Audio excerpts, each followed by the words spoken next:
evening, everyone, and welcome to the 10th installment of Operation Safe Spaces Family Law Seminar.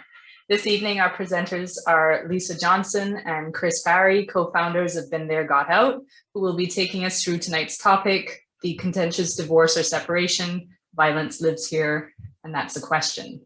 As always, before we get started, just a couple of quick housekeeping notes. Tonight's session will be interactive and Lisa will be asking questions along the way. So please feel free to use the reaction button and raise your hand, unmute your mics. As much participation as you feel comfortable with is welcome.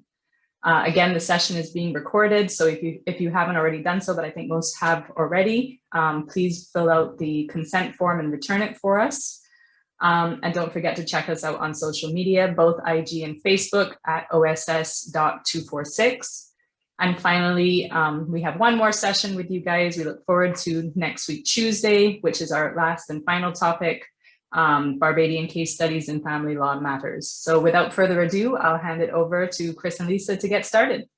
So I was saying, thank you so much, Robin. We're so excited to be here. And we are Chris and Lisa from Been There, Got Out. We offer expert strategic guidance to people dealing with high conflict relationships, divorce, custody battles, and co-parenting situations so they have a chance for the best outcome in court and beyond.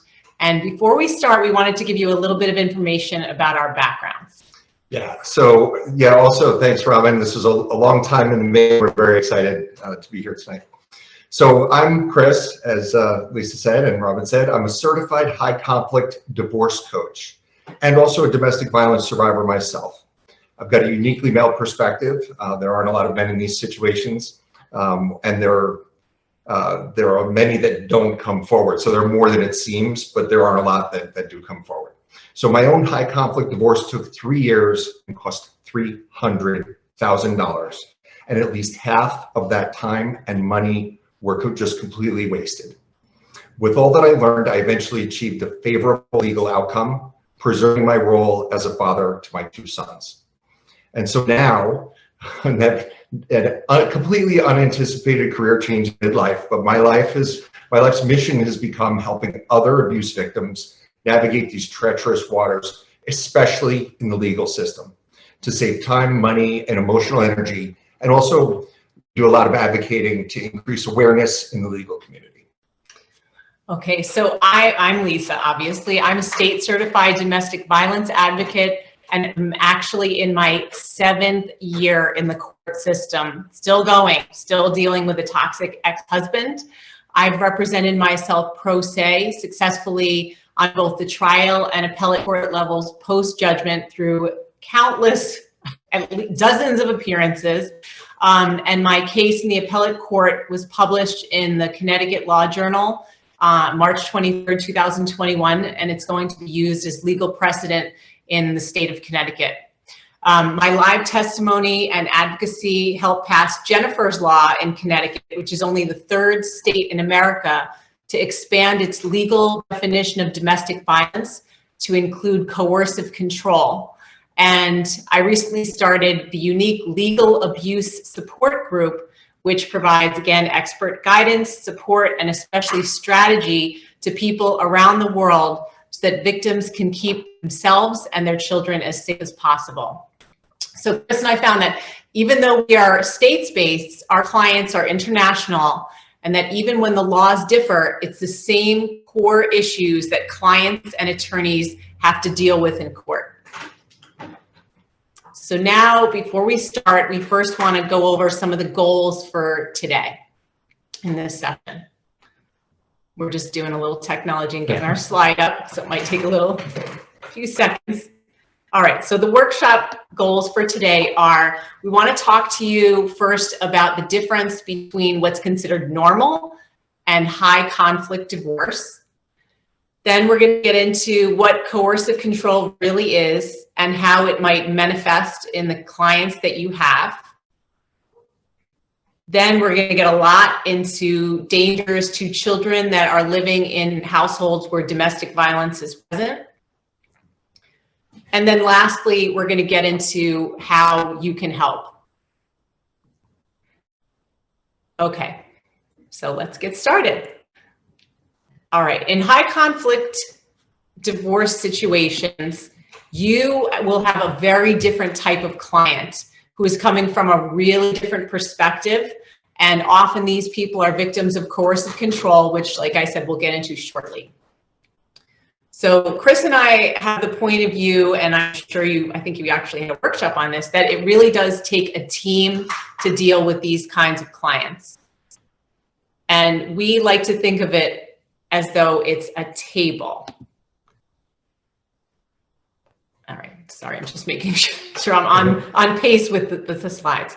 Okay, so even though we have a table, and we like to think that each leg has its own purpose to hold up one section of the table, and it needs all the others, and all are essential to keep the whole thing as steady as possible.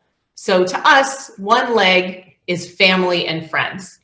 So family and friends will offer love and support, but they can't quite understand what your type of client, we'll just say a victim, is going through, and they often make things worse because they'll say things like, well, why did you stay so long? Or, you know, how could you have allowed this to happen?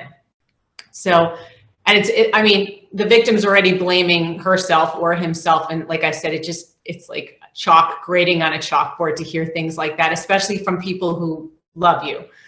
And the other thing to keep in mind is that the abuse that a victim has experienced isolates that person from many people. So when they decide to leave their relationship, whether it's a long-term relationship or an actual marriage, they'll feel a lot of shame. I know that I did, and they might not want to share their pain with those that love them.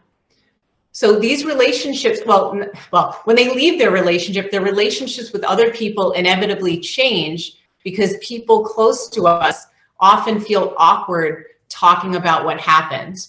And one example that comes to mind that was with a client that we spoke to recently, and she said that her mother always wanted to support her, so her mother would always want to go to court with her. And she had experienced terrible abuse. And when she had to talk about it on the stand, she said, you know, she hadn't shared it with her mother before, and the sight of her mother's face, having to listen to what she had endured will like haunt her for the rest of her life. So it was like actually really kind of worse for her that her mother was there, even though of course her mother wanted to help by being there for her. Okay, so that's the first leg of the table. The second is a therapist or a domestic violence advocate, someone in that realm. And that part of the table is very good for helping a victim in particular. You know, therapists are great at helping us take steps towards healing or getting out of relationship. And I myself am a state certified domestic violence advocate. But the problem with people in the DV world is that we often don't quite understand the nature of legal abuse. Getting out of the relationships, but generally unless we've experienced it, we don't understand legal abuse and the loss of control that happens when the issues get into family court. And so there tends to be a disconnect between the therapeutic world and the reality of family court. And people often think that a judge will, quote, do the right thing to protect us and our children. And we are completely blindsided and re-traumatized when we enter the legal system, where we often remain, like me, for years and years. Okay, so now let's get to the third leg of our table, and that is the lawyer, the attorney, that's you all. So your job is to handle the legal part of the case. And so often the types of clients that we're talking about today will lean on you more as an ally because you're the one going through it with them and you're defending them. So this can often create, whoops, sorry, keep bouncing around here. Okay, this can create burnout and resentment in many attorneys who are, I know in our part of the country, sometimes hesitant to take on high conflict cases because they require way more time and attention. So some lawyers, actually many lawyers in the United States, capitalize on the conflict and they'll extend it for as long as possible because that's where the money is made, and divorce in our country is a tremendous money-making industry. And we always try to tell our clients not to use their lawyers as therapists. Then the last leg of the table is the divorce coach. and that's people like Chris and we consider ourselves almost like a buffer. So we are not therapists, we are not attorneys, but we have lived through this and are living through it. We have a lot of experience with the reality of family court, so we can provide tremendous empathy and guidance, as well as connect clients to expert resources, because as you know, I said, we've been in this for 7 years, so we've met a lot of people who are able to help. All right. So let's get into just quickly with the divorce coaches. What we do to help attorneys, because we consider attorneys like our direct partners, is we help you get your clients more organized. We give them the reality of what to expect. We help prepare them emotionally. We try to prevent them from contacting you with every little thing. And we don't want them to send you reams and reams of documentation that might be irrelevant to their case. All right, now I want to get to the meat of today's session. So first, I should confess that I used to be a high school English teacher, and my master's degree is in English as a second language. So I'm used to education that has a lot of interaction.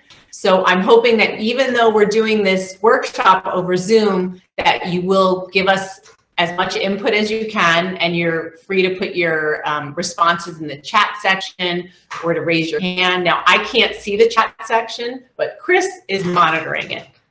I'll be over here. All right, and we have your names on the list too. So if I get really desperate, I might randomly call on you. No, I'm just kidding. I don't think I could multitask on something like this. All right, so like I said, I'm gonna probably do most of the talking. Chris is gonna take care of a lot of the technology. He'll monitor the chat. And again, if as we go along, you have questions or comments, just put them in the chat. And keep in mind that if we don't answer it right away, we're planning to leave some time at the end to do more direct question and answer interaction. Okay, so let's begin with normal divorce. You know, this workshop focuses more on domestic violence related issue, but let's first imagine that we're dealing with a very typical situation. So I want to know, in Barbados or Trinidad and Tobago or wherever you're from, if you could tell us what you imagine based on your experience, what a normal divorce or separation looks like. Like, what are some of the characteristics that you've dealt with, you know, again, in your experience or in your personal life, or would expect to occur with a normal divorce? And I'll just pause for a few seconds or so. And if you have something to say that's a little bit long, you know, to type out in chat, you know, feel free to unmute yourself and just speak up. I think this group is small enough that we can manage that.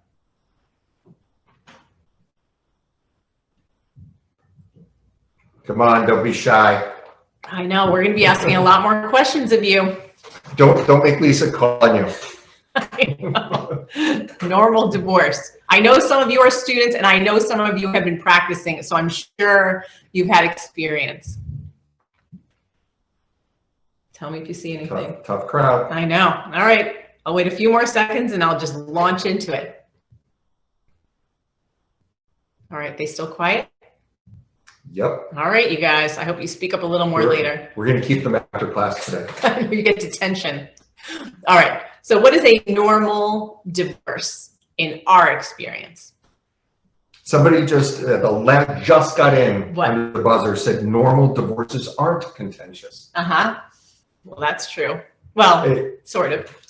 Right. Okay, anyone else before we tell you what we think normal divorces look like in our country and the rest of the world with our clients? So not as contentious. All right, I think normal divorces are contentious, but can be resolved, somehow just be resolved without, you know, aren't overly contentious. Let me put it that way. So I think the normal standard would be some level of contention. Yes. But that they aren't superbly contentious. Great, thank you. And now, so I guess Crystal has opened the floodgates. Good. because, yay. Because Kimberly commented that normal divorce, you go through the basics required, love is lost, but they don't get drawn out since both parties tend to want to get it over with. Yes. Really insightful. All right, you're doing well so far. You've gotten 2 of the 4, I think, that we have. 4. Okay. All right, so we're going to tell you what we had down for our normal divorces. So in the English-speaking world of, like I said, the people that we've spoken to, there is always contentiousness. That's why they're separating. Maybe not always, but most of the time there's arguments. Both parties are angry, and then generally in our country, they start running out of money, the money that it costs to fight. This generally takes about 4 to 6 months, if not sooner. But then eventually they start to settle down and they manage to co-parent, especially if they have children. And the general rule is they will always put the needs of the child first.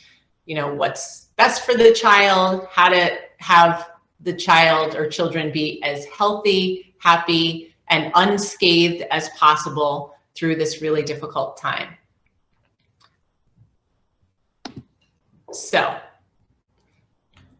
what percentage, your next question, and this is really easy, what percentage of divorces or separations do you think actually falls into the non-high conflict or the normal range? So just put some guesses into the chat. Just give us some numbers. How many do you think are normal versus high conflict? You guys better answer this one because this is just anything. Let's see.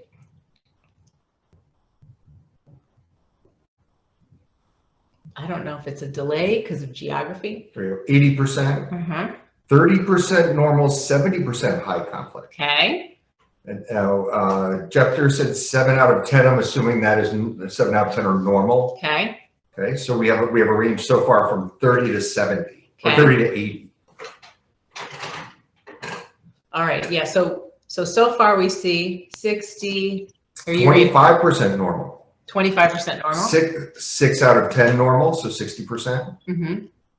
A wide range. I know. So it's interesting because some of you think most are high conflict. A couple of you think that, and the rest of you seem to think that it's less that are high conflict. I have a guess why. I have a guess why when we get to that. Oh, really? Yeah. So Come into this. my guess is that, because if somebody's practicing in family law, the ones that will take up most of the time and attention are the really high conflict ones, right? So they stand out. They seem like more than they may actually be. Yeah. That's my theory. I can't tell if someone was trying to unmute just there. Okay, somebody else said 50%. 50%? Yeah. Okay. All right. So the number that we have, I'm going to give you 2 numbers. One is 85%, and that's from Bill Eddy, who's the author of Splitting, which is like one of the books that we love, and it deals with working with someone with borderline personality and narcissistic personality in the court system.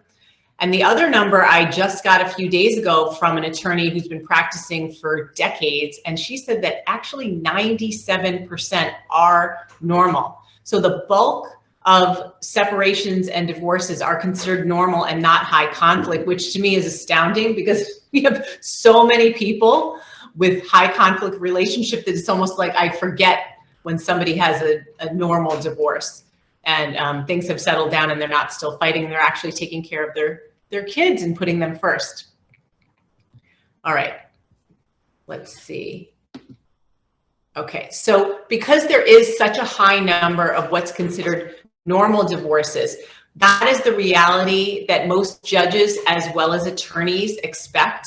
And so they use those numbers, that mostly normal separations, divorce, as a template for most couples. And they can't understand, I'm going to explain that in a second.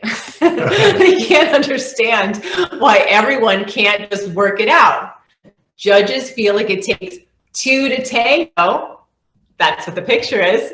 And they will blame both parties when it really is just one that is creating most of the conflict, unfortunately. And this is such a problem for our clients because, and for me too, where the judge say, look at the 2 of you, why can't you just work it out? And you're like, I'm trying. All right.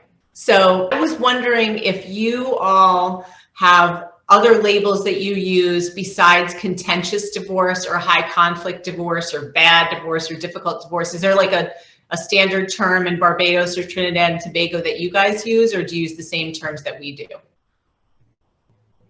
You could put it in the chat if you want. Okay, I'm never sure how long to wait, but let me know if it comes up. All right. So like we already said, it takes, it's as many as 15%, 3 to 15% of all divorce or separations fall into the high conflict category, which in a nutshell, according to that author I just mentioned, Bill Eddy, he said, high conflict is when marriage ends and war begins. And he said that high conflict divorces are characterized by highly adversarial court battles that often contain multiple allegations of abusive behavior. They can last years and years and involve endless courtroom haggling, like the back and forth, and massive attorney bills. So in America, this is what at least 80,000 people are dealing with. And this is the kind of thing we talk about all the time in our weekly legal abuse support group. So I just wanted to quickly share a story from my own experience. When I finally decided to take the plunge and filed for divorce, and keep in mind, this took 2 years for me to actually make this move. And this was after knowing the marriage was over. And I had been married for nearly 18 years and together with my ex-husband for 20. We had 2 kids together. In my heart, I really believed that he was this good person who had done some pretty bad things. So I had no idea that I was in a relationship characterized by all kinds of psychological, in particular, and financial abuse. And I honestly believed that our divorce would be normal and amicable because we didn't really fight that much. So I thought that I would finally get like an occasional break on the weekends because I've been doing, felt like everything with the kids myself. And I really thought that he would also still be present for the kids and just we'd be living in different places. But none of this actually happened. And like I said in my introduction, I'm currently still in the legal system for 7 years, just trying to get enforcement on our divorce agreement. But what's really fascinating and why I'm bringing up this story is that when I first met my attorney, what we have in America, it might be the same where you are, is you have a consult. So you can go shop around to see if you have a good rapport with an attorney and if you think you can work together. So the first attorney I met with ended up being the one that I wanted. He came recommended by a friend of mine who luckily worked in the court system, and she had known him like 20 years beforehand. But anyway, so during our initial consult, his name is Eric Posmentier. He's a divorce and family law attorney in Connecticut. I had just spoken to him for a few minutes, giving him a little bit of detail about what had happened in my marriage, especially those last few years. And within minutes, he predicted that I would have a really bad divorce. I don't think he used the word high conflict at the time, and I certainly wouldn't have understood what it meant. So he predicted that it would take about a year for the whole thing to finish. And that's the absolute maximum length of time that's allowed in my state of Connecticut for private negotiations during a divorce process before the state actually forces a couple to go to trial, and then it's the judge who makes the decisions. So Eric was absolutely spot on. It took almost to the day, literally a full year to get the divorce finished. And it cost me, in my head, when I started, I was like, I don't have $10,000. It took me $100,000 to get out of that relationship, and enormous amounts of wasted time and energy, plus all that wasted money, which is literally taking me decades to pay back. So a couple of years later, I interviewed Eric, my divorce attorney, because we became pretty good friends because we were so close for that year. And I asked him how he knew that my divorce would be high conflict. Like, how in those first few minutes could he tell? And he gave me the following 6 indicators for high conflict divorce. And I felt like this would be so important to share with you as attorneys, that you also could prepare for a very different type of client, as well as very different strategies for dealing with these situations in court. But like I said, I used to be a teacher, so I'm not just going to give it to you. I want to hear first if you can guess a few indicators, again, from your own experience. If it's short, you can put them in the chat, or if you have more, more of a story, then just raise your hand and either we can well, I don't know, we can't unmute them, they can unmute themselves. I think just put in the chat that there's a lot of money involved. Mm-hmm. And I'm not quite sure, maybe this person could clarify, do they mean a lot of money is being spent on the divorce, or there's a lot of money that the couple has? Okay, why don't you call in the person? Nyla, I hope I'm saying that properly. Yes, one Nyla. person has emptied out the bank account. We see that a lot. Good guess. Yep. Infidelity Okay. is another one. All right. Any other ones? So we have a couple emptied out the bank account, lots of money, infidelity.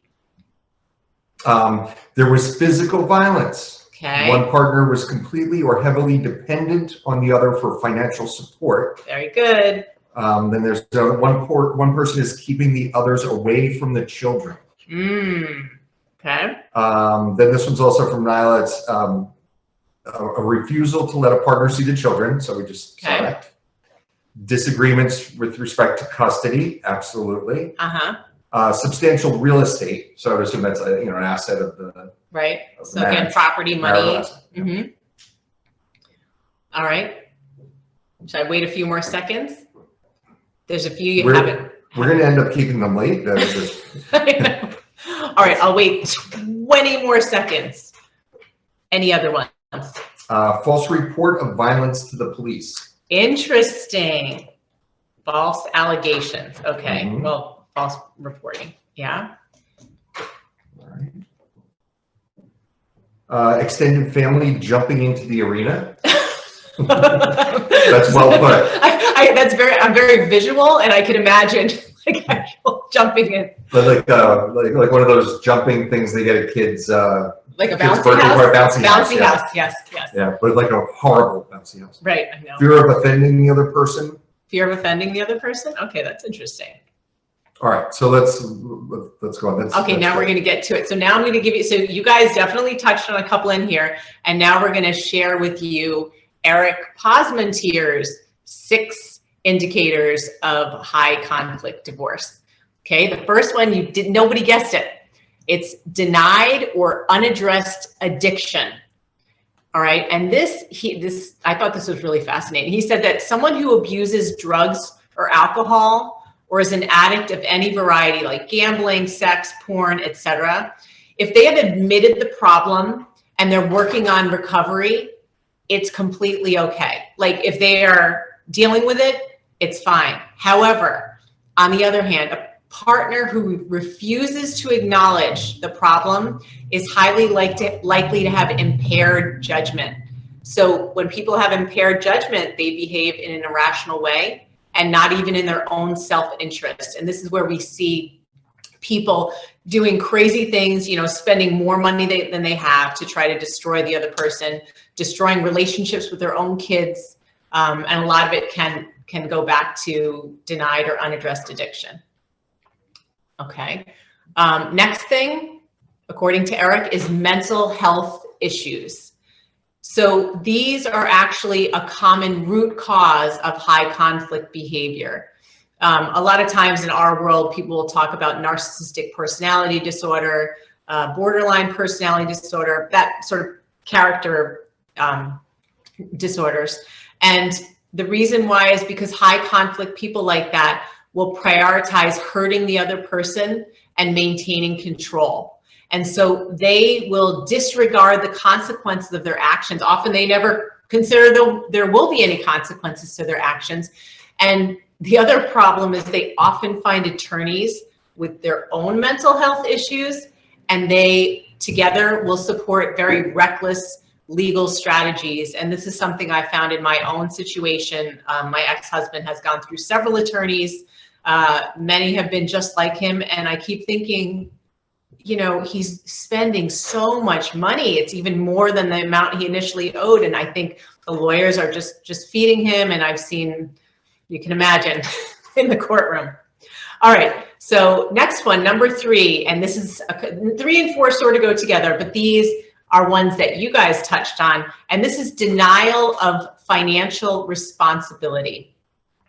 So someone who feels entitled to everything, especially money, and this tends to be the biggest hot button with the high conflict people that we know, they will just lie about their income. And one thing that the court is supposed to do and can do is they have to divide the assets. But when someone is lying about money, it's impossible to divide the assets. The next thing, which also relates, which I said, is hiding assets. So one of the ways that I and most people I know and our clients have bled money, have spent way too much more than we should have had to, is we are trying to get information from a person that constantly denies that property and other assets exist. I'm not sure if you call it the same thing, but during the divorce process, we have something called discovery. And a big part of that is, you got to bring your bank accounts in, you got to bring your property and everything you have. And, the court's supposed to divide it however they do it, but you're supposed to know what exists. And it just becomes impossible to keep chasing after somebody. A lot of people use offshore bank accounts, and those are nearly impossible to get a hold of, even with a forensic. So it's very, very difficult. Okay, next is another one that you guessed. I think this is number 5. Abuse cases. All right, so according to Eric, he said that abuse, and this is all different types of abuse, so not just physical, but abuse can be so insidious that there's a lot of enabling behavior where the victim will make excuses for what the abuser is doing.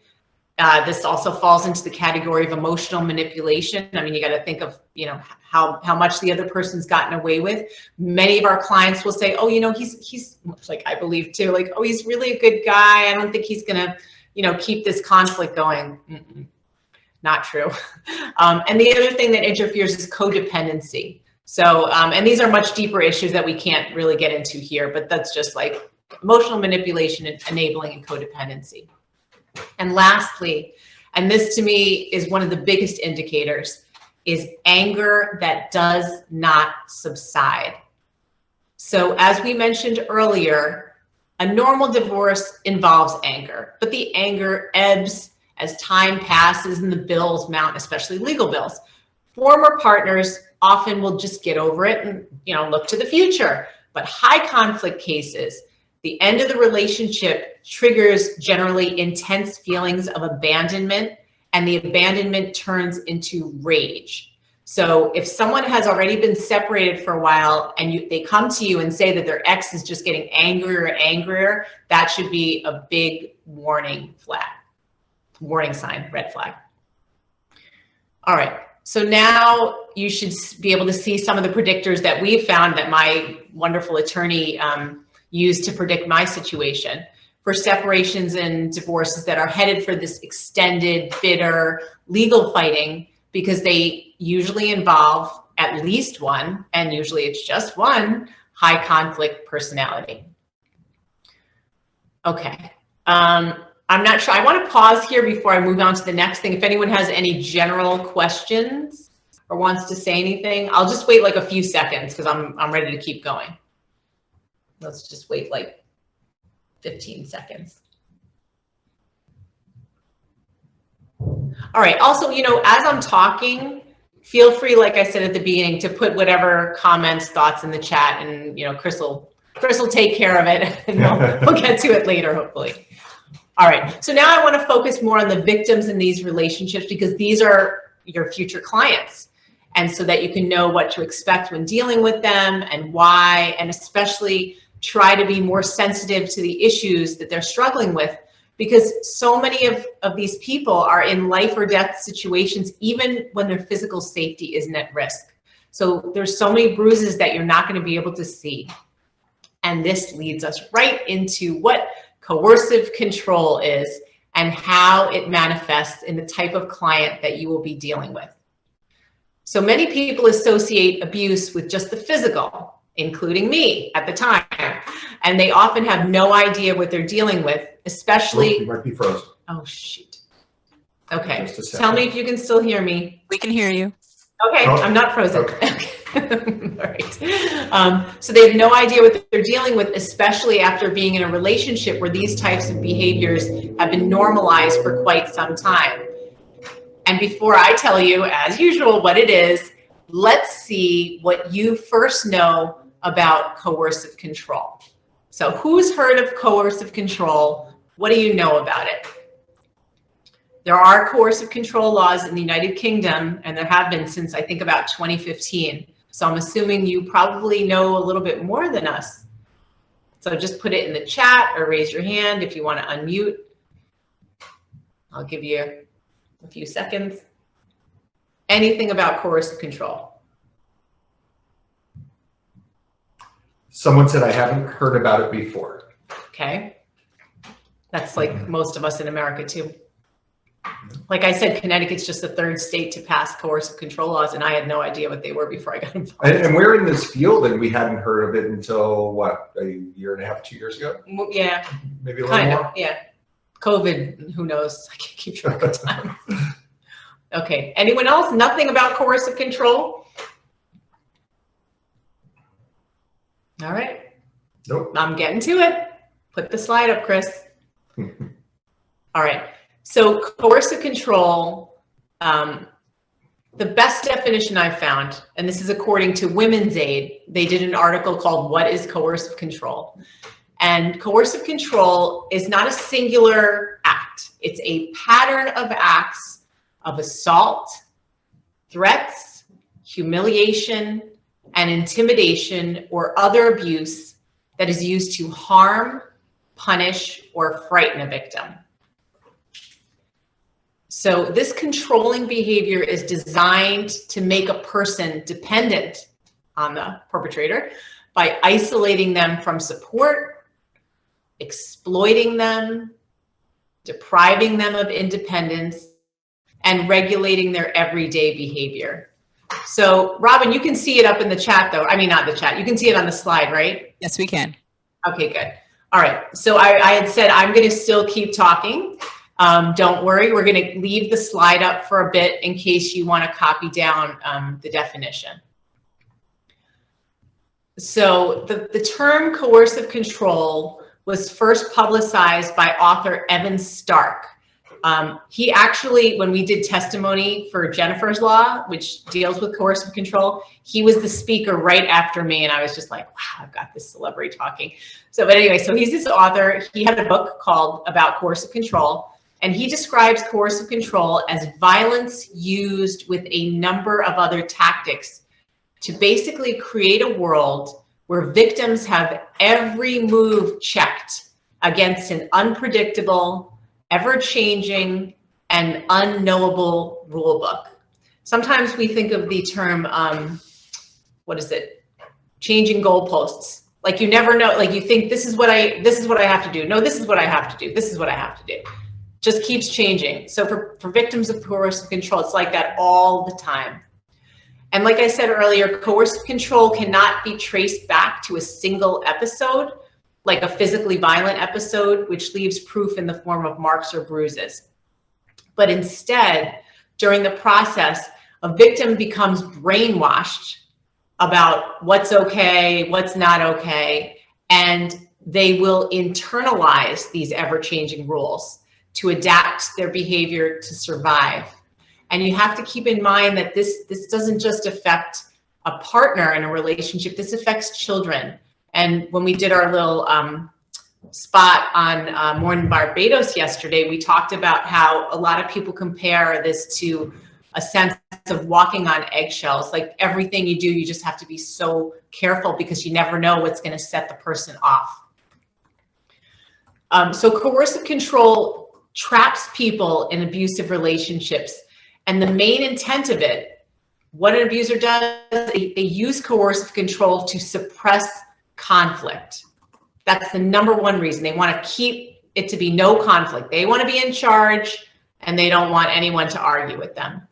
So the power dynamic shifts within the relationship so that a perpetrator utterly dominates a victim.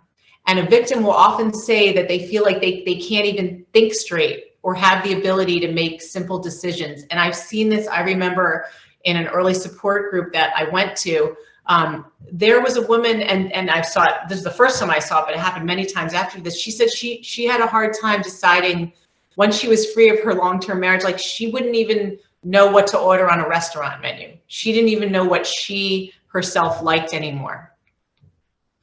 So what kinds of people abuse in this manner? What kinds of perpetrators are like this? There's a guy named Joshua Klapow, who's a PhD, and he believes that this kind of psychological abuse is done by people who basically just lack the skills or the confidence to openly discuss, compromise, or handle not getting what they want. So it's like a baby. And people in toxic relationships are very familiar with toddler level behavior from grown adults, as I'm sure, hopefully not many of you have experienced, but everyone in our world has. Coercive control is also considered a liberty crime. And what's interesting is that it's not just an issue with somebody's individual freedom, it's actually a violation of the rights and liberties protected not only by the United States Constitution, but the International Human Rights Convention, which include the right to physical security, to be able to live without fear, to have dignity and respect, to social intercourse, autonomy, liberty, and personhood. So there's a lot in there, but that's basically what coercive control is. So there's a number of categories. Like I said, psychological abuse, it's mainly psychological, but there's a lot of categories that fall under coercive control besides physical, obviously. So I want to hear what you have to say, and Chris is going to try and use this little whiteboard, right? Yeah. Let's hear, you can put it in the chat, just a couple of words. What are other types of abuse that you are familiar with?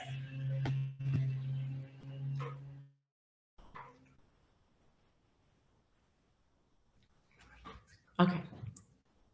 All right. Chris is saying he can't see. I'm saying I'm waiting. I'm waiting to see. So we know about physical. Tell me some other kinds of abuse that you guys know. Controlling how one looks. Emotional. Here we go. Let's see how fast he can type. Financial. Very good. Here we go. All right. So controlling how one looks. Emotional, financial. Financial is a huge one. What else? You can put psychological down too, because we already said that. Okay, somebody said coercive control sadly reminds me of how many parents treat their children. No dissent tolerated. That's such a good point. Okay, another one, Chris, stopping someone from being with their friends. Physical, okay, physical is another part, but coercive control is mostly psychological. Physical is included too, though. All right, what else? So I called that one isolation. Isolation. On the, okay. On the pretend whiteboard. Okay. Okay, anything else? Keep thinking. Does it sexual, that's what I was thinking, sexual abuse, yes. Stalking, very good. I think you've come up with almost all of them. Regarding abuse, stalking, I had a situation where a guy had a woman's neighbor watch her house. Absolutely, stalking. Okay, we're getting a lot. You can put stalking with like 3 exclamation points after it. Yeah, stalking is huge. All right, we're slowing down now. Okay, I am going to stop looking at the chat for a second and go to the ones that we had written down. And I think you covered most of them, like I said. So there's sexual, financial, emotional. You have that all. I'm going to save the ones they haven't done until the end. Verbal. Nobody said verbal, right? So verbal, stalking. Okay, and the 2 that you guys didn't come up with are something called, oh, I see, cussing. So verbal, that fits under. Oh, institutional. That's interesting. Yeah, I think institutional we don't have on the list because it's more from one person to another. But there definitely is institutional abuse for sure. Okay, so the one I want to mention, which you guys don't have on the list, is something called revenge porn. This falls under coercive control. It's covered in the state of Connecticut. Revenge porn, a friend of mine said, oh, is that when after there's a fight, the guy goes and watches porn? I was like, no, that's not it. Revenge porn is when somebody threatens to publicize sexual images of a victim if they don't comply with doing what they want. A number of our clients say that their ex-partners have recorded them, have photoshopped sexual images of them, have posted all kinds of sexual images of them on social media. And so that's a form of coercive control. Another one, which you guys, oh, sorry, now I see institutional equals using the police or legal system as a form of abuse. You got it. That's the last one I was going to do. Legal abuse. That's our specialty. So legal abuse, we also call litigation abuse, vexatious litigation, abusive litigation, and my favorite term for it, because I did a blog on it a while ago, is called stalking through the courts. Yes, absolutely. All right. So now I wanted to help you, have you help us fill in some of these things. I don't think Chris can fit it on the right whiteboard, right? We'll just get some examples. Right. Okay, so give us some examples. You gave us some examples already, like stopping someone from being with their friends. That's a type of isolation, for sure. But what are some other ones? The one about the neighbor watching the home. What are some other ways that you think coercive control manifests in someone's daily behavior? You can use, I mean, when Chris and I talk to anybody, it's like every other person either has been in an abusive relationship or knows somebody. So think about people you know or from your own experiences, what examples might fit under coercive control. And you can just put it in the chat. I can see the chat. Can you see the chat? Yes. Okay, good. We both can see the chat. Constant phone calls at work. Yes. Harassment. Absolutely. Good. What else? Spreading lies about the person to friends and relatives. Yes. Oh, before, does anyone know what the term for that? There's a There word. is. There's a word for spreading lies about the person to friends and relatives and on social media. Has anybody heard what that's called? It's two words. The first starts with an S and the second starts with a C. If you know it, just unmute yourself. What is spreading lies about the person to friends and relatives and social media? I don't think It comes from the world of politics. Yes, comes from the world of politics. Bad-mouthing somebody. The second word is campaign. The first one starts with an S. Smear campaign. Yes! Who got it? I don't have a prize I can give you. That's very good. A smear campaign. That's right. Okay, what else do you have? Any other things that fit under coercive control? I'll wait a few seconds. Using apps to follow their phone, then confronting about, quote, relationships they found. Oh, yes. Tracking. Right. Yes. Yes. Speaking of that, I'll fill in a little bit. A lot of people will get trackers, digital trackers for somebody's car, as well as these apps that you talk about. They'll put cameras in the home. Cameras in the home. All right, but we want you guys to give us some more examples. We got to stop talking. What else? We have all those different types of abuse: legal, stalking, verbal, emotional, revenge porn, other types of psychological, financial. Hi. Go ahead. Hi, Lisa. Marsha Hi, again. Marcia, you cut off. Yeah, I'm sorry. Let me see if I can get the thought finished now. So I think one of the ways that female victims in Barbados are affected significantly is the man manipulates children that they share. So they would go to court, they would try to get custody of the child. Sometimes, whether they are in court or not, they're trying to tell the child what type of mother the child has, making a campaign then with the child, actually. I think those are two that come up in Barbados a lot. Oh, yeah, that's not just Barbados, that's all over the world, unfortunately. And this is one of the most painful things that parents have to deal with, where the toxic parent gets the child to almost side against the protective parent. Yeah, that's like such an evil form of manipulation. Thank you, Marcia, for that. Okay. Oh, I see. Threatening to take the children away. Yeah, definitely.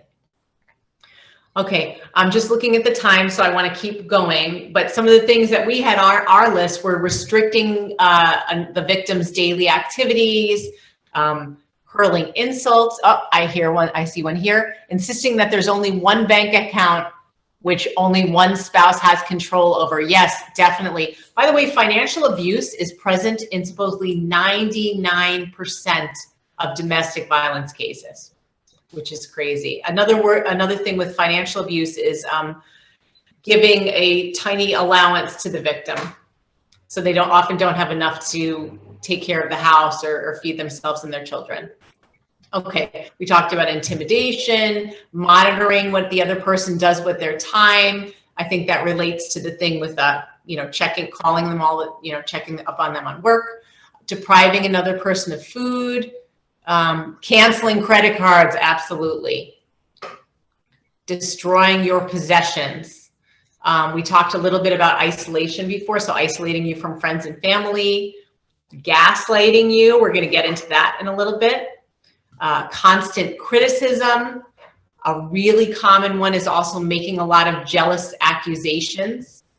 Another one that hasn't come up is regulating. We talked about sexual abuse, but regulating your sexual relationship. Belittling, I see from Yvonne, that's right.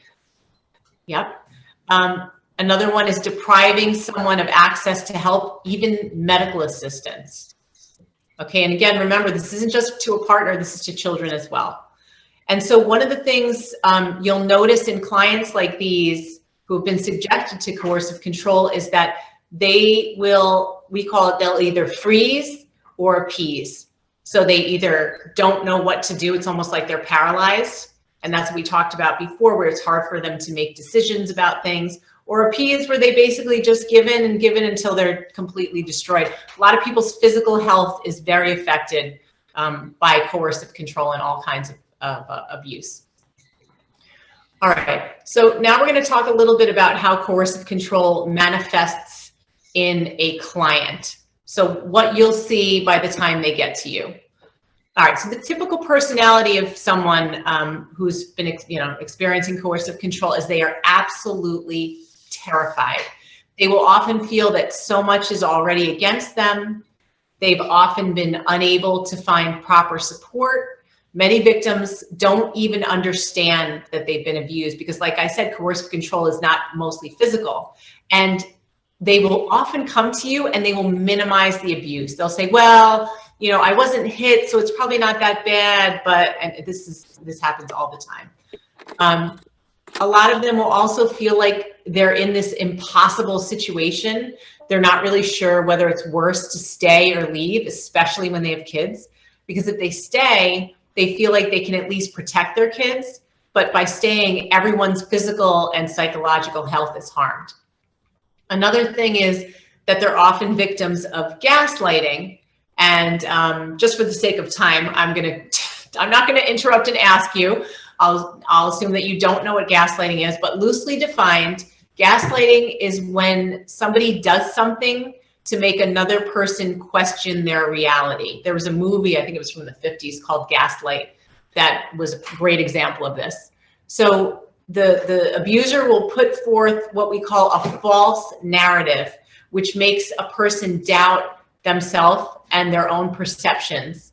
And it leads to all kinds of distress and disorientation. And the thing is, it's not, like I said, it's not just when someone does it to a victim, but again, that victim will internalize these things, and then it turns into what we call self-gaslighting. And that's when we ourselves are unclear if something actually happened or if it's actually true. And this remains long after somebody escapes, physically escapes an abusive relationship. They still have lots of self-doubt, and often we'll say it's almost like the person's voice stays in your head, so you can't truly get away. Another thing with these clients are their number one priority is protecting the kids, even over themselves. All right. Now we'll talk a little bit about how they look when it gets to the legal system. So In the legal system, unfortunately, I'm assuming it's the same where you all are, but there's more pressure on a victim to prove abuse rather than to hold an abuser accountable, even in the face of clear evidence. And this is just devastating to victims, because it's like, what do I have to do, you know, to show what the truth is? So victims will also often not present very well in court. They'll be really emotional. They can be disorganized, or the other end of the spectrum is they'll be frozen. They'll be, you know, almost wooden. Judges that in our experience don't like either end of the spectrum. And the other thing is that in our country, a lot of attorneys, a lot of family lawyers are bullies, and they will say things to trigger victims. So their intent is to knock the victim off balance, to try to prove that they're an unfit parent, or, you know, they're mentally unstable, and this re-traumatizes victims. So these clients can be really, really hard to work with. They, you know, a lot of times they'll be like all over the place. Like I said, it's very hard for them to make decisions. Another problem is that they'll often go right back to the abuser. And when things happen, they'll refuse to press charges. This can muddy the evidence, and it could also open them up to being blamed for the abuse, because, you know, someone will say, well, why did you choose to stay? You know, if this happened all this time, like, why were you still there? It takes an average of 7 to 9 times for someone to leave an abusive relationship. And Chris and I think back to one client we had. She had been married, I think it was her second marriage, for maybe 20 years. She was, about 20 years. And she lived in the United Kingdom. She was finally, she felt like she was really getting strong enough to go. She moved out. She put a 6-month deposit on an apartment. She was all ready to decorate it. She was so proud of herself. And then she forfeited all of the money and went right back to the abuser. So that was like very sad for us, and especially for her. Okay. So, you know, again, you know, actually, I'm going to see if we need to take a break now, because I want to start getting into the stuff with the kids. So it might be a natural point to take maybe a couple minutes to get a drink of water or whatever you need to do. So Robin, is it okay if we take like a 3-minute break before I go to the next topic? Perfect. Since we're almost... Yep, let's say 6:40 and we'll return. Okay, 6:40. Great. Okay, I hope you're ready to go. Tell me in the chat if you can hear me, so I know that you're paying attention.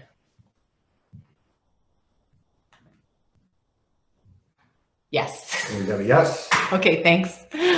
All right, let's go. I hope. Whole bunch of yeses. Yes, I hope this is interesting for you. When I got my domestic violence certification, I thought this was fascinating. It's really sad, but I think it's really important for anyone to know, but especially attorneys dealing with people like this. Okay, so now we're going to start moving into kids. It's common for people in these types of situations to stay in the relationship for the kids. That's what I did.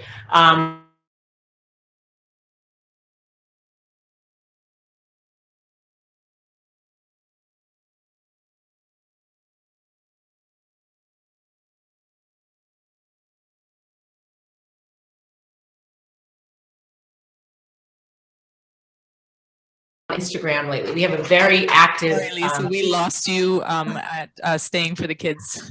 Okay. Okay. All right. Let's see. I'm going to go back up to the top. Okay. So they stay for the sake of the kids.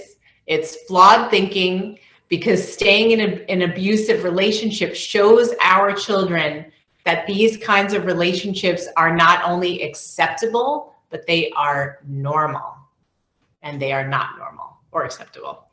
Okay, so I think you can see our little tornado slide.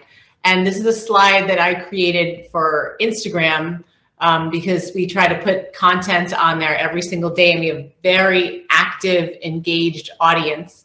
And I love this line. It says, it's better to have a 1-parent household full of peace than a 2-parent household full of chaos.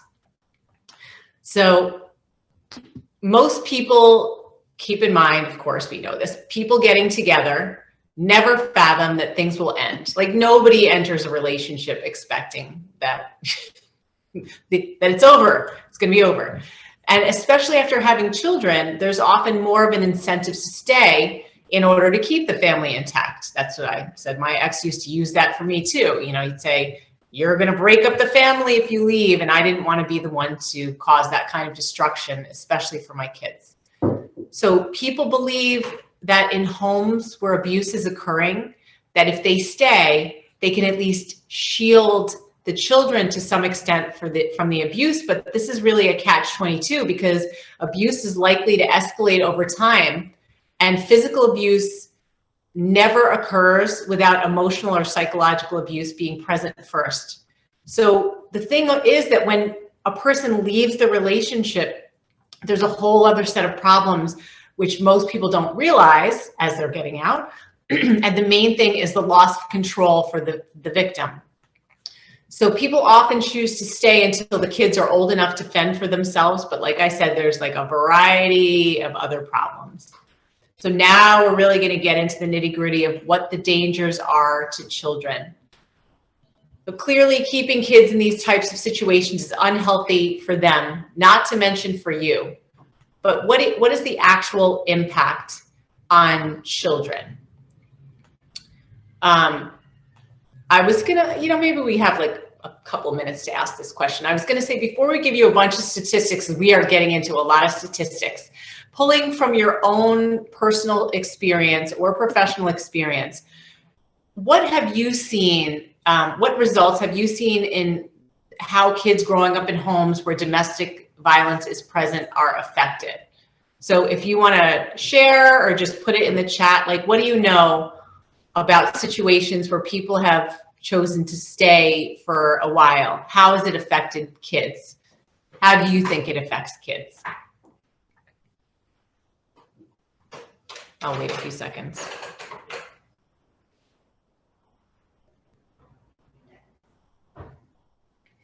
Okay, the cycle of abuse continues. Even from a young age, the child may treat people of the opposite sex with aggression or passivity. Yes, very good. Lack of trust, absolutely. Okay, do you want to? They can become victims of violence that escalates. Mm-hmm. Absolutely. Children are sullen, rebellious, and they themselves have abusive relationships. Yep. Sure thing. Unable to focus on schoolwork. I mean, if we're giving away prizes for a whole bunch, and you'll see this because we're going to get into a bunch of them, but everything that was just said, Yeah. I don't know if we mentioned lack of trust. That's a real good one, but Yeah. all these others are you'll hear them again in a minute. Yeah. Okay. All right. So we're going to get right to it. So has anyone heard of ACEs? ACES. If you have, I'll just give you a few seconds. If you've heard of ACEs, what do you think ACEs are? Because that's what we're going to start with. 5 seconds. I don't think they've heard of ACEs. I didn't hear of ACEs either. But one of our active followers who we've become friends with, her Instagram handle is A Case for ACE. So there was a study done by Harvard University which focuses on ACEs, and ACEs stands for Adverse Childhood Experiences. Chris is going to put up a slide that comes from this study. And I'm just going to quote directly from the study as you're looking at it. So the term ACEs is an acronym for Adverse Childhood Experiences. It originated in a groundbreaking study conducted in 1995 by the Centers for Disease Control and the Kaiser Permanente Healthcare Organization in California.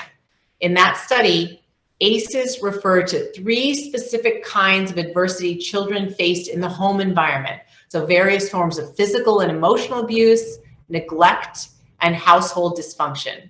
The key findings of dozens of studies using the original ACEs data are, number 1, ACEs are really common, even among a middle-class population. More than 2/3 of the population reported experiencing 1 ACE, and nearly a quarter, so 25%, have experienced 3 or more.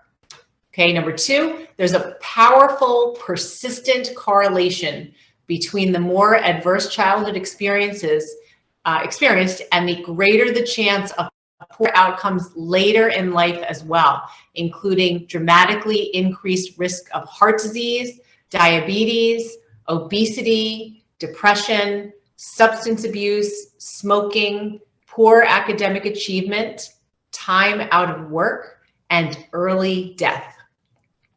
So now we're going to get into some of the specifics of the dangers to children who grow up in environments where domestic abuse is present.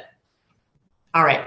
In an article from USA Today, which is called "The Startling Toll on Children Who Witness Domestic Violence is Now Being Understood" by Jane O'Donnell and Mabinti Quarshi, findings showed that merely witnessing abuse carries the same risk of harm to children's mental health and learning as being abused directly.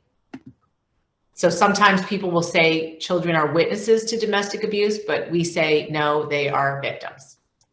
Okay, so now we're going to start at the beginning. Infants who have been exposed to domestic violence, even in utero, have been shown to have certain parts of their brain reduced, changing its overall structure, which has long-term effects. They also have more inflammation in their bodies, which creates an overall high risk of poor health and a greater likelihood of depression. So that's before a baby is even born. Okay, family violence is one of the worst things a child can ever experience, according to Ronald Kessler, the co-director of World Health Organization's World Mental Health Survey database. He says that it creates emotional scars for children, which are reopened when a person is exposed to adult trauma, leading to adult post-traumatic stress disorder, PTSD. So children growing up with a violent parent or adult are also more likely to have PTSD. And the reason, according to neuroscientist Tanya Jovanovic, is that it's a, quote, betrayal from someone who is supposed to be a protector. And what makes it even worse is that the targeted adults, so the victim, can't provide comfort to the children witnessing the violence and being victimized, so they can't be a buffer. Okay, according to the article, Understanding the Effects of Domestic Violence by Psych Central staff, researchers estimate that between 4.5 million to 15 million children are exposed to physical violence in their own homes. Verbal and emotional abuse is harder to track, and the effects of those can be far worse. Child abuse and domestic violence often occur in the same family. So 50 to 70% of men who frequently assault their partners also will frequently abuse children, and children are, brace yourself, 1,500 times more likely to be abused in homes where partner abuse occurs. Children dealing with such adversity can become overwhelmed. This affects, like some of the things you guys said, it affects their social skills, making it harder for them to get along with others. And academics suffer as well, with missing more school days, having lower overall grades, and a greater chance of dropping out of school. Duke University revealed in 2018 that children aged 12 to 15 were also far more likely to become obese after exposure to domestic violence. In such a charged atmosphere, kids are also more vulnerable to anxiety disorders and mental illness. And children in homes where partner abuse occurs are more likely, like you said, to be violent or delinquent themselves. They are 50% more likely to abuse alcohol or drugs. They are 24% more likely to themselves commit sexual assault, and they are 6 times more likely to commit suicide. Can you believe that more than half of young men aged 11 to 22 in jail for murder are there for killing their mother's batterer? Psychologist Abigail Gewirtz says that because children are dependent on their parents and therefore powerless, domestic violence can feel scarier than war because it, quote, happens in a place which is supposed to be safe. Okay.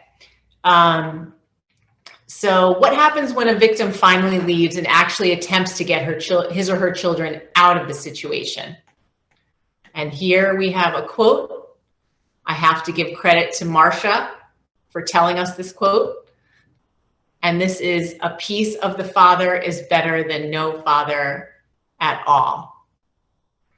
And I think this quote is definitely provocative. And sorry to do gender bias. This is just the quote that Martha told us, so we thought we'd put that out there. Someone said, hell no. I know, that's what we were going to say. But it also, could be the mother too. It depends. Like we noted earlier, many family court systems seem to currently believe the common misconception that having both parents in a child's life is best, when we believe that the safety of the child should be the top priority.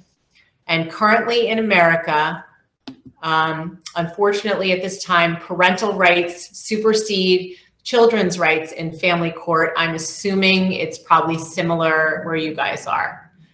Supposedly 58,000 children in America are court ordered into unsupervised visitation every year with an abusive parent.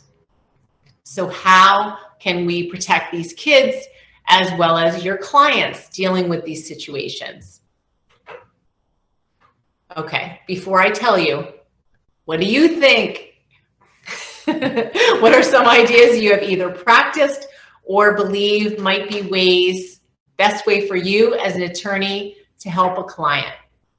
If you don't know, that's okay, because I'm going to tell you. But I figured, let's see if you have anything that you've tried from your experience or anything you can think of as an attorney or some other type of relationship that you've been able to help somebody and their children in these situations. I'm just looking at another comment that said the interest of the child is paramount in court. Oh, sorry about the siren. And I just want to respond to that one quickly. Okay. Because that is the premise under which our law courts obviously operate, as would be the same case in the States. However, that is, as we know and as we've been going through these sessions, not always the case, especially as you have discussed, where you have a victim who maybe doesn't seem like such a good parent going up against an abuser who has that charm and charisma. And anytime a child is given over to a perpetrator or a parent who has been charged or convicted of any sort of abuse towards the other parent, that in itself is putting the child's in harm's way. Yeah, definitely. Okay, I'm seeing a comment. The issue in court is evidence. Yes, absolutely. And that's the tricky part. And we'll get into that. Hopefully getting good evidence and getting that evidence heard in court. And I spoke to someone who was a specialist in that area. So according to recent statistics, this is the woman who said that it's 97% that's normal divorce. So I stated by domestic violence specialist and family law attorney and consultant, whose name is Toby. All right. So so some of the advice that we give, and we've heard a lot to clients, is don't say the word abuse. Don't say it. Show it through evidence. Okay, so I was saying that I had the chance to talk personally with Toby, who gave me some very interesting background on this issue as to why victims happen in court. And this doesn't work effectively. She said that what needs to happen is you will need to bring up important information at the very beginning of a case, not save things for the end for any sort of grand finale. Okay, and the reason why is that often if a judge doesn't hear the story sooner rather than later, the truth doesn't come out in time or at all. And when there's an attempt to introduce new information or something later without the groundwork, a judge might say, well, why am I hearing this for the first time now? and it can put someone else's credibility, your client's credibility, into question. So when a story comes up early, especially with the important details, then one can always fall back on it. Okay, I see something here. Okay, we don't encourage trial by ambush. Okay, that's good. You know what, actually, Raquel, would you mind unmuting and talking a little bit about that, just to make sure I'm understanding what you mean? No, I was agreeing with you that you should bring it up early, because the judges, they definitely do not like for you to be in a 3 days of a trial, you know, you're doing a matrimonial case, and then after you've had one person give their evidence to chief and then be cross-examined, then another person comes and for the first time brings up abuse. That usually puts the case in jeopardy. That puts it puts your credibility in jeopardy as well. So then now, as an attorney, I have to go and bring, like, from her psychologist. I had this with a case and it happened so far down, and then I had to go back to the psychologist and try to convince the court that, you know, it's trauma, and it was a simple thing that the lady was being abused, but when she got into the courtroom, the judges, you know, there's a policeman with the judge, not the bailiff, like security, and that guy lived in her neighborhood. So she never mentioned to me that she was being abused. And when she saw the guy from her own street in the courtroom, she refused to say that she was being abused. And we were in the part of the trial when she was asking for ejectment. She wanted him out of the house because they were separated, going for a divorce, but they were still living together. But it was very, very unhappy, very abusive. And she saw the policeman from her street and she refused. And she used to be like trembling and shaking. So then I had to go backtrack and bring psychologists to convince the judge that, okay, this happens to victims. It is trauma. She can't be blamed for that. And it took much longer than if it had come up at first, where I could have just put it in an affidavit, because judges don't like these things to come out in an examination nor in a cross-examination when they have an affidavit in front of them that says nothing about abuse. So that's just my experience. Oh, thank you so much for sharing that. I'm glad, I mean, I'm not glad that happened at all. And I can certainly understand the victim getting to that point, but like you said, it just drags it on, and, you know, a judge might not know, like, why is this coming out now? Yeah, that is really tricky. And also what you touched on about how these victims present in court, and especially having someone in her neighborhood right there, that just adds to the intimidation and feeling threatened. So that's awful. Okay, so let's see. All right, so we talked about just like what Raquel said, putting someone's credibility into question. And I think I had also started saying that when a story comes up early, then and the important details are there, you can always fall back on that. And so this is why, and someone had mentioned about evidence, documentation is so important. And we'll get into this a little bit later when we wind up. The other thing in our country, and I'm imagining it, I'm not sure if it happens in yours, but judges often change, or they have such a tremendous caseload that they often forget important elements of a story. And these stories are so involved. So it's necessary to remind them. And it's especially helpful, we found, when you're quoting back language of the court itself or the judge's own words, especially in any previous orders. And I know in my own situation in the legal system, I found it very, very helpful to use transcripts. I don't know if that's the same word that you guys use, but when you're doing a trial, there's always a court reporter who's documenting everything, like typing out what every person says. And then later on, you can, or at least where we are, you can order a copy on it. So I always get a copy of the transcripts because I use those transcripts to build on facts as things progress, and especially because it's fact, it's right there, the judge was there, everyone was present, and it's the judge's own words. So we tell our clients to always get copies of transcripts as well, because they can use these to build on what's already in the record and also to correct the record if it's necessary. And another thing that this can help with is that judges sometimes like their egos stroked. And so when you're quoting back the language of the court, you're able to stroke a judge's ego, but also show respect for the court. And you're including language that a particular judge's orders were not followed. So a lot of judges will like hearing their name. And it also reminds everybody there that they are the authority and they are the one in control of the report. So it's like very deferential. Another way to help clients is to encourage them to not only find information on abuse, but to get them information on what to expect in and out of court and how to prepare for it.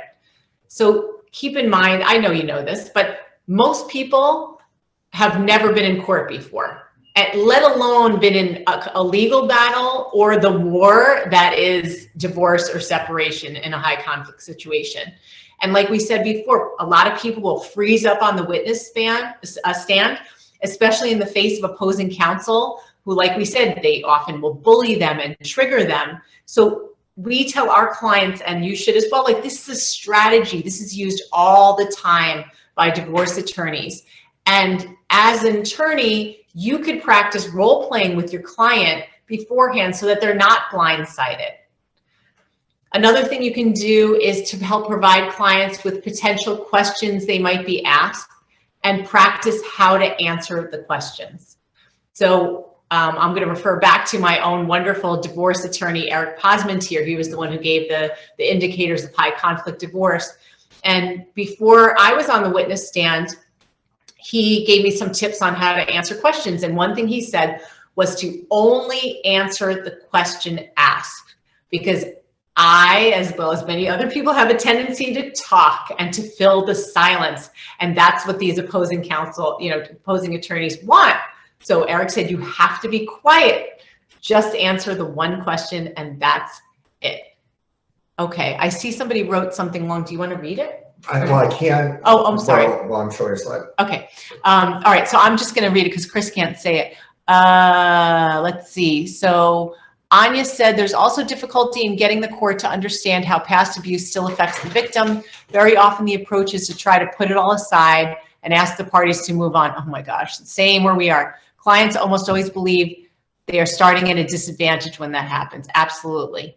Okay. So back to answering the questions. So again, don't go on, on and on. Just answer only the question and answer in as short or curt a way as possible. So yes, no, the end, if you can. Another thing that I was taught, which we teach our clients, is to use delaying tactics to slow down the pace. So often opposing counsel will get into this rapid fire pace. They'll start asking things very quickly. The witness will try to meet that rapid fire pace, and that also will knock them off balance. So we say, just slow it down. So you can say things like, you have your client say things like, can you repeat the question? Or, so they have time to think about it. And we also say that it's okay sometimes to say, I don't know, or I'm not sure, or let me just think about that for a second. So again, it's slowing things down because that can help them get their thoughts together. All right. I wanted to know from you guys, as we're getting close to the end, if there are any other ways, again, that you've been able to help clients that we have not already mentioned. So I'll wait just a few seconds if you want to Before we go on to that, I think, I don't know if Anya agrees, but I would love any feedback that you have in how as a lawyer, do you help the court understand the fact that the victim isn't just, going to get over it, and how to explain the past abuse in a way that will, appease the court?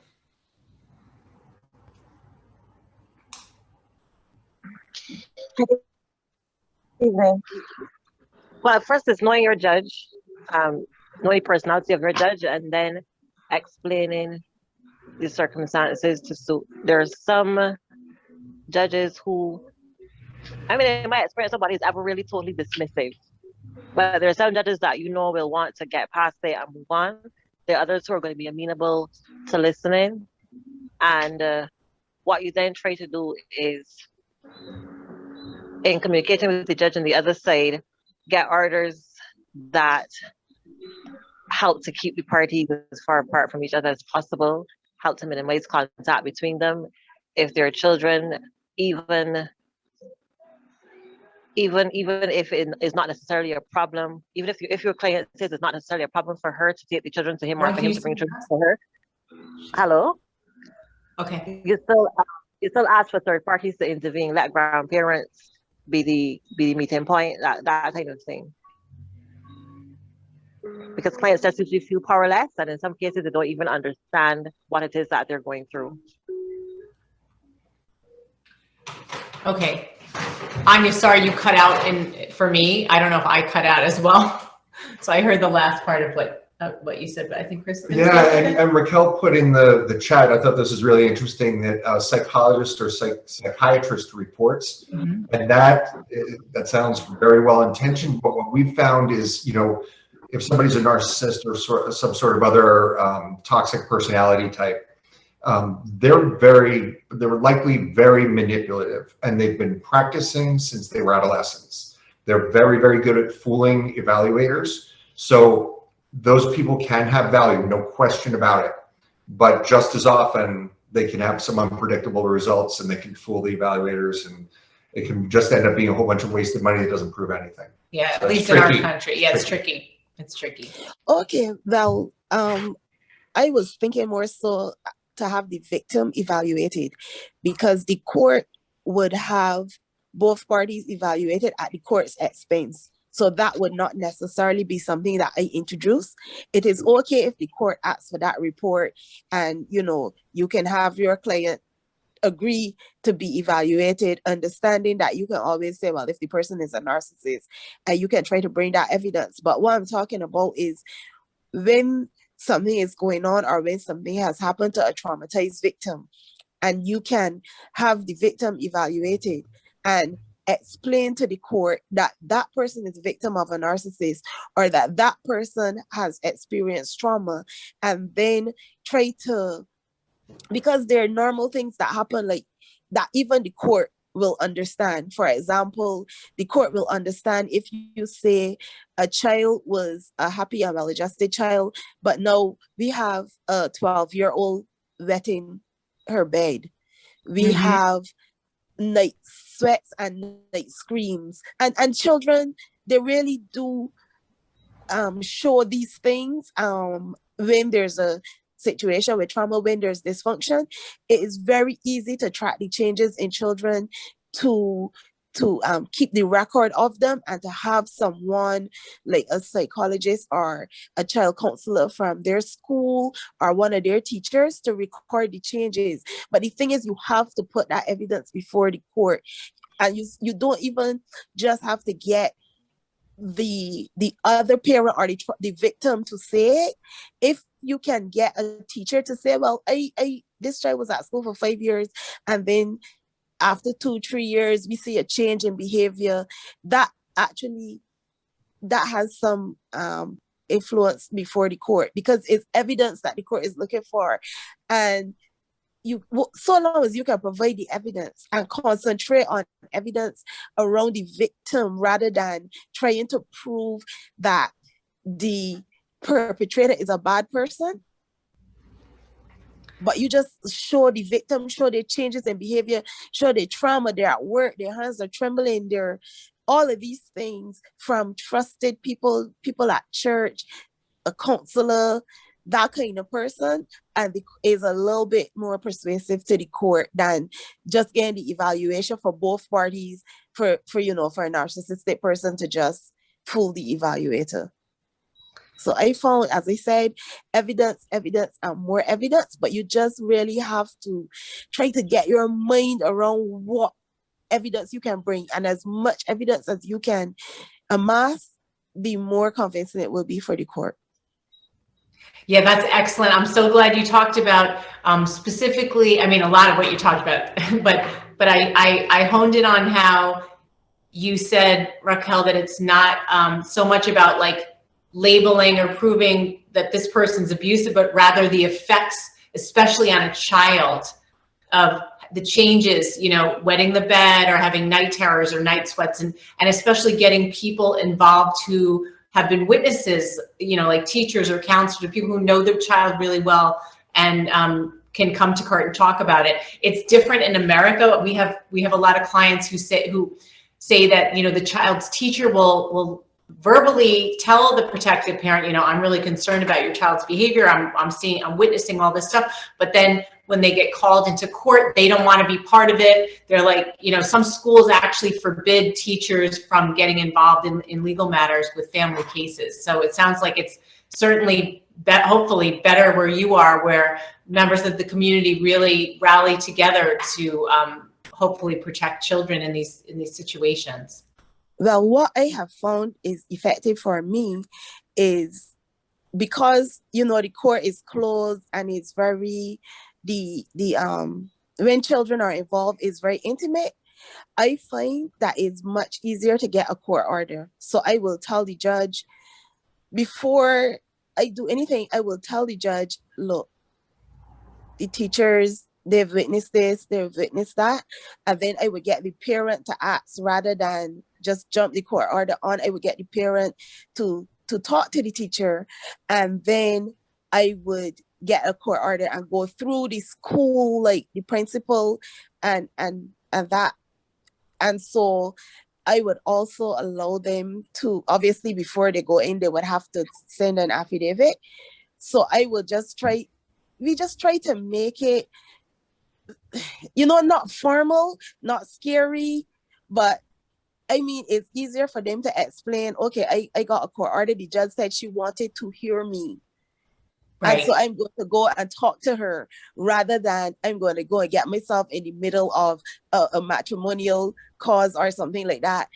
If it's all how you present it to the person, you are helping this child that is a victim. The judge really, really, really wants your professional opinion on how this child has been affected.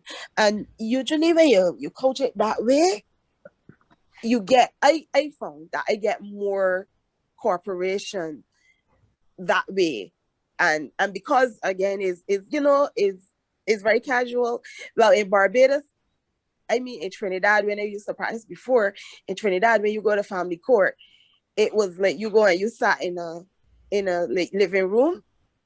In Barbados, we are now in Zoom, and I don't think we have that yet, but I find in the Caribbean they try to make it very, very less frightening, take away the robe from the judge, and you know, and we're making some strides in that area. And I find that we're getting much better. You know, we're getting less problems when it comes to dealing with children than even with domestic violence. I'm so heartened by what you're saying. I'm so glad. And actually, a number of things you mentioned are what we're going to get into a little right before we wind up. And you're doing so many of the things right, and you'll see why as we get into it. Okay, thanks again. I'm being told to keep an eye on the time, but thank you so much, Raquel. Okay, before you go on, Anya did have her hand raised, so I just. Oh, go ahead, Anya. Go ahead. Thank you. Yes, no, I was just going to add to the discussion and say that I know it probably goes against what our roles are as attorneys and what is expected of us by the court. But my understanding reading about narcissistic behavior and these personality disorders is that, practically speaking, there are no more orders that the court can make that can get these kind of people to act in line. So I've been very much known to tell some of my clients where I think it makes sense to stand their ground and cut off all connection and communication with them, including with the children. And they could go to court and bark as hard as they want. But the best thing for you is to cut it off and stay away. Because either way, you're going to suffer emotional and psychological distress with the personality you're dealing with. So to protect yourself and your child, stay away completely. And it does go against what the training as an attorney is and what is expected of you from the court. But that's the kind of stance I've taken. I've also taken positions with my clients where I realize that emotionally and psychologically they can't handle it. The court isn't handling it as well as it should, and I get up with my client and I walk out. So I think that, you know, we have to be practical in these circumstances to realize that the court really can't deal with everything, especially when it comes to these types of people. Oh, I'm so glad you said that. And I'm sure that so many victims would appreciate having an attorney like you, because you're right, they can't handle it themselves. So it really helps to have a very strong attorney, especially that's like, stand your ground, don't take it. You know, some attorneys we know will say, the goal isn't even, you know, you shouldn't be put in a defense position. We often will describe to our clients, you don't want to be like a boxer in the corner, just getting hit, defending yourself. You want to take the other person down, you know, so having an aggressive stance, kind of like what you mentioned, like not tolerating any of the nonsense from those personality disordered people. I think, you know, showing that you're strong is really important. And it's such a great role model for your client too. So thanks for sharing that, Anya. Okay, I don't know if anyone else wants to say anything or if I should continue. Robin, can you check, or Chris, check? No other hands up. You should be good to go. Okay, all right. So thank you so much. You guys are really starting to talk a lot more. We appreciate it. Okay, so we already spoke extensively about the dangers to children in a household where domestic violence is present, and how, as well as how the struggle doesn't end once the relationship is officially over. And lawyers can play a role in protecting children even after legal decisions have been finalized, and especially as custody battles can be some of the most difficult situations to navigate. So these are the most common scenarios we see with the people that we work with, many of whose lives have been devastated, not only by the abuse that they endured, but the damage inflicted already on the children, with now having to be alone with the potentially abusive parent. So recently, I told you, and you'll recognize the name Toby Kleinman on the left because I already referenced her. I came upon an article from the New York Law Journal by Ms. Kleinman and Daniel Pollack called "Helping Domestic Survivor Clients After the Case Formally Ends." And I found some very powerful strategies attorneys can use post-judgment, or even in the middle, relating to the very specific issues of child abuse. And we wanted to share this information with you, even though a couple of you already are using these strategies, which I'm thrilled to hear. Okay, so first, you know that only a very tiny percentage of children lie about abuse. And so if children report abuse, and this is what you need to stress to your client, the abuse should be reported directly to an attorney. And I think Raquel was talking about some situations with this, and that's so smart. Why? Because as we said earlier, women who report abuse tend to lose custody at significantly higher rates, at least in this country and some parts of the world, when they report abuse directly to the court themselves. So you as an attorney have the power, and this is what, you know, I think Raquel and Anya talked about, you can directly engage the assistance of an expert. And you can also help guide that protective parent through some of the difficulties, and know that the expert who reports abuse is better positioned to protect a child than a parent in family court. And it sounds like in, you know, Barbados, Trinidad, and Tobago, it's great having other people get involved. But what I heard was that it's the lawyer who's really orchestrating a lot of this and arranging that. And that is exactly what Toby Kleinman said needs to happen. And another thing she said was, by staying involved with the case, you know, as needed, you can help your client avoid direct disputes with a former partner. So either, like I said, by getting re-involved or staying involved.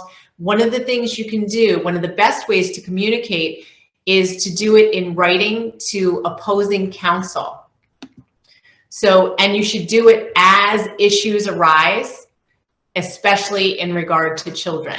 So this keeps that record of evidence going. The parent stays out of it. It's just, you know, less that it's better for an expert who reports abuse because they're better positioned to protect a child than a parent in family court.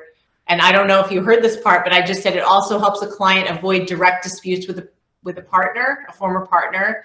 As an attorney, you can stay involved or just, so as an attorney, we said the thing about you can help the client avoid direct disputes with a former partner. You can get re-involved or kind of stay involved as needed with the case.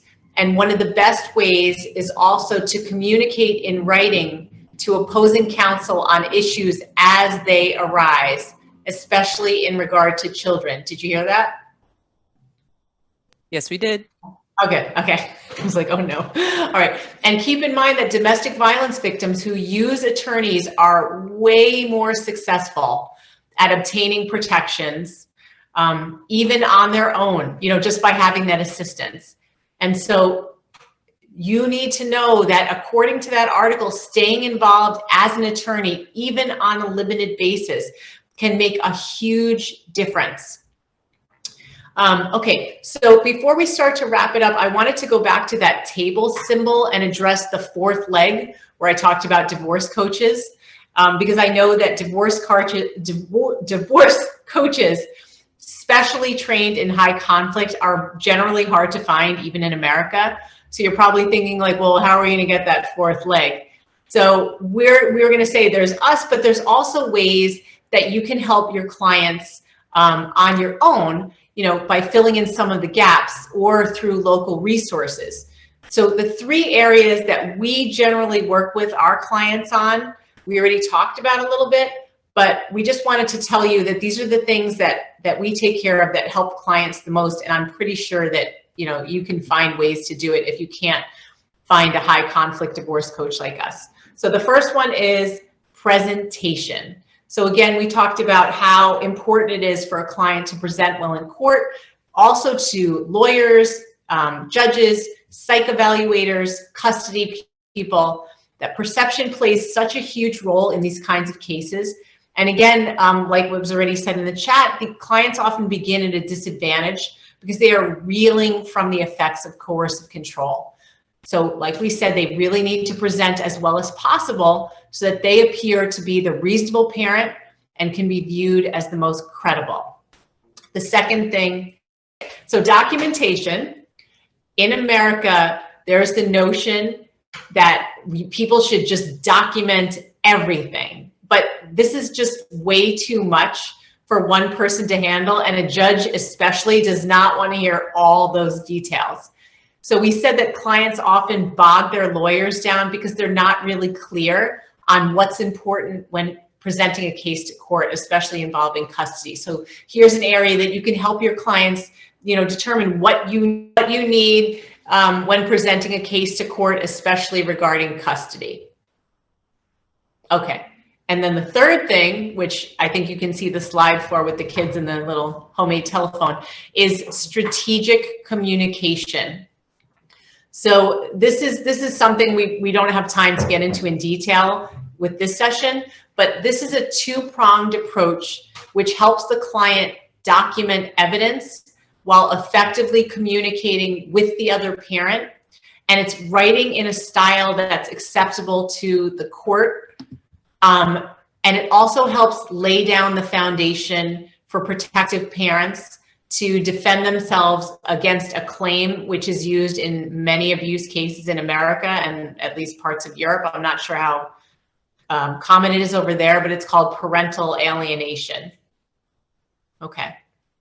Do you guys know what parental alienation is?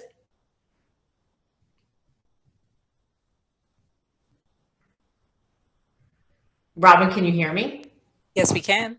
Okay. Yes, And I would yes, answer, but Lisa, I that's becoming, sorry. No, go ahead. That's becoming more common. And we do have men here who are assisting other men in believing that that is a reasonable, defense or a reasonable way to be able to continue to get close to victims. We have quite a few men now who have gotten very savvy at not participating in a child's life necessarily, but like I said, using the paper abuse tactic where they then claim for custody and access and that kind of thing. And those matters become highly contentious and drawn out, and they add to the victim's emotional scars. Exactly, exactly. But you know, the term itself is considered junk science, but the courts are paying attention to it. So it's something that people have to be really careful about. And like I said, we always encourage our clients to do this sort of strategic communication so that there's no way they can get away with this false parental alienation claims. Okay, so I see we're getting close to the end of time. So I just want to go over some of the benefits to you as an attorney for working with these types of clients when you can really help them. Okay. All right, so when you have a client that's more organized, then it's less work for you and you're less overwhelmed with irrelevant information. There's less time, you know, again, when that client has all the support they need, there's less time for you as an attorney having to emotionally support that client on your own. Like we said, the client will present better in court because they're more confident. Next, there will be better evidence. So with better evidence, as you know, then you're more likely to win your case and help your client. And if the more cases you win, I'm assuming that you will get a better reputation as an attorney. So let's talk about how this matters in the big picture. So if you really need to protect a primary caregiver, because that person needs to be the kind of parent that kids need. You can't just expect kids to be okay if their primary caregiver is suffering. By helping your clients, you help avoid raising dysfunctional children. And this has a ripple effect on society overall. And like I said, even with a little bit of assistance, you can have such a huge impact on a client's life, which affects your overall culture.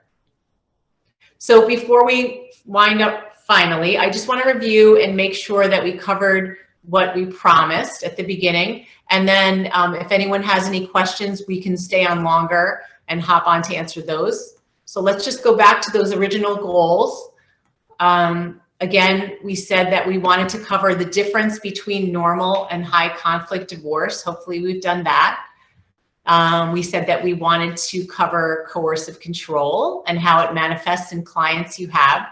So I think we've done that, right, Chris? Okay, I think we definitely got into lots of statistics and details about the dangers to children in houses where domestic violence is present. We covered that extensively, I think. And then lastly, hopefully we covered some ideas on how you can help your clients yourself. So I just wanted to wind up with that. I hope this has been really helpful. And I had said, if anyone has any questions that you'd like us to answer or any comments, you can put it in the chat, you can unmute, whatever you'd like to do. You know, we're still here. I'm just looking in the chat. This has been an outstanding presentation. I'm so glad to hear that. Okay, you're welcome. Do you have any resources that we can share with our clients? For example, I see there is a podcast with you. Well, actually, we've been on multiple podcasts, but we often do, here, let me move for Chris. Now he doesn't have to take care of technology. We generally every week we've been doing an Instagram live. That's like a live interview with somebody, or we do like a common question that comes in. And we put it out to our community. If it's a question, we'll put it out to our community and get lots of responses. And then we'll do a video, you know, with us talking about the responses that we got. But we'll also interview specialists. Like, for example, there's a woman named Leslie Miller, who's a former guardian ad litem. In America, that's someone, it's almost like they're called an attorney for the child, but someone who's an advocate for the child only, and meets with parent, you know, each parent and people at the school and church, whoever, and tries to make suggestions to the judge about what's best for the child. We do Instagram lives and we publish them on Instagram, we publish them on YouTube, and we put stuff on our website. Actually, do we put stuff on our website? Not the interviews. Not the interviews. Yeah, not the interviews. Actually, we have those on our YouTube channel. Yeah. So if you search for Been There, Got Out on our YouTube channel, there's various types of content. There are interviews, both with professionals and also with people who have been through the situation. So some of those are pretty inspirational. We have a thing on our website called the Hope Wall. That there are like things that people have said after they've gone through this and their life is better afterwards. So, you know, if you had a client who was just, you know, so down, and it's very easy to get down because these things tend to be marathons, you know, in the legal system, and they just want a little inspiration from others who have gone through it. And then the other thing we do, which is not really videos, but the legal abuse support group, which Lisa set up, which has been a godsend for those people who feel like they were going through it alone, to get on these Zooms on Sundays and talk for, you know, each person gets about a 10-minute turn. There's usually a half dozen or a little more people in there, but they hear these other stories and they're like, oh my gosh, I'm not alone. And that can be so helpful for somebody in the thick of it. Yeah, yeah. Okay, I see a question. And then, you know, but because we're so limited on time, if you have other questions, and we are going to answer a couple more, but please feel free to reach out to us through our website at beentheregotout.com. You know, we can talk about other resources as well. I see there's a question about parent apps. You know about that. Yeah. So here in the US, well, my own personal case, I use something called the Our Family Wizard to communicate with my ex. And that particular application they've like done a great job of marketing to the court systems, the family court systems around the United States. So they own that market. There are others. One I think is called Talking Parents. And I'm kind of making some assumptions about your question that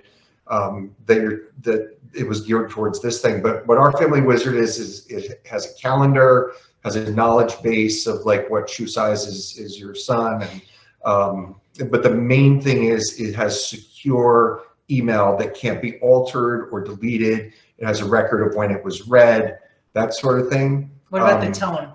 Well, it's got a tone meter also. Tell them what a tone meter is. If you were to say, boy, I hate you, and I'm going to hit you at our next exchange, it's going to have like a little red thing saying, don't. You may not want to speak that way. Right. But if something sounds polite and nice, you know, the problem is the people that need that the most won't use it.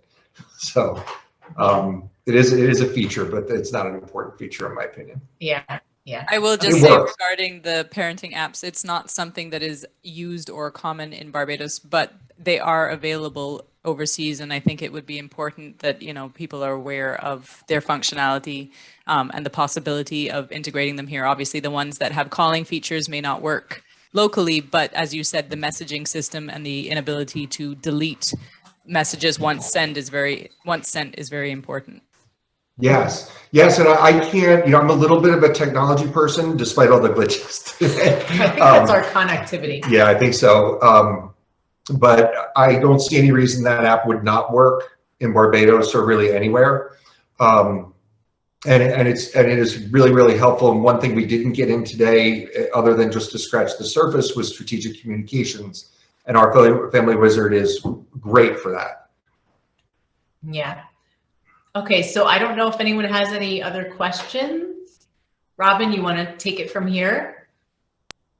Thank you so much, guys. I think, again, if anybody has any questions at all for Lisa and Chris, other than reaching out to their website and their Instagram pages, and I will say both are a wealth of information and, you know, excellent to follow, because as they said, especially for a victim and a survivor, the sense of community is really important, especially as you're going through the legal system, and to know that, you know, your situation, however harrowing, is maybe not totally unique, gives a lot of comfort. So if you want to reach out to them, feel free. And any questions, you can always email us at operationsafespace.bb@gmail.com. Thank you so much again for participating this evening, and we look forward to seeing you for our final session next Tuesday. Thank you so much, Chris and Lisa. Everyone have a good evening. Thank you. It was our pleasure.